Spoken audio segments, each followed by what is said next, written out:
It's tax time and we have a couple months to go before tax deadlines. And what I've observed over several years is the following that taxpayers do.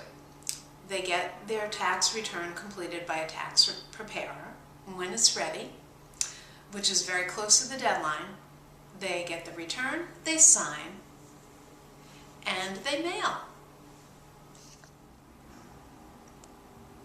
Here are some very typical tax forms. And every one of them has this section here. Sign here.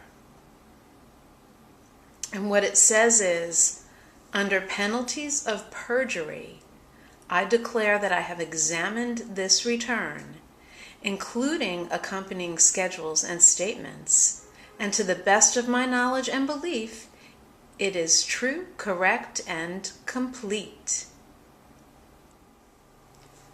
So we just looked at returns in that very important section because ultimately it's the taxpayer who is responsible. You sign that return.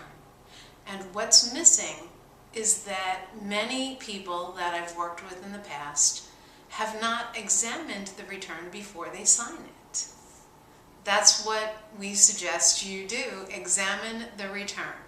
Or have your bookkeeper or someone else that you trust that feels more comfortable with the finances, have them examine the return and compare to maybe your reports that you've given the tax preparer to make sure that all the information flows.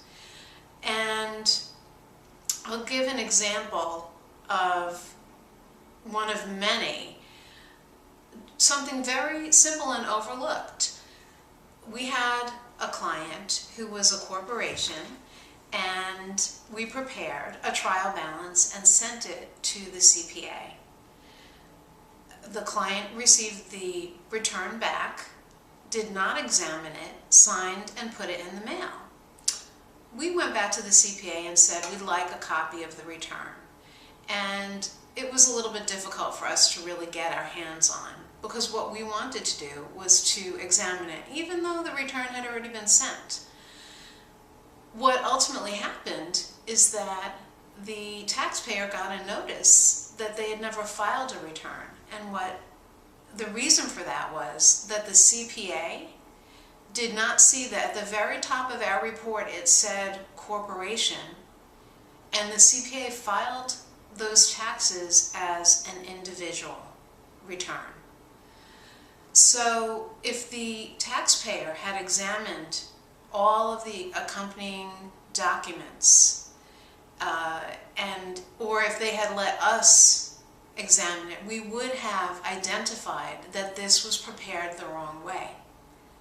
So my tip is that you take time and examine your tax return before you sign it, or have someone do it and apprise you of what is going on with your tax return. And what we're looking for is that when you do that, you will be able to say, I've got financial comfort.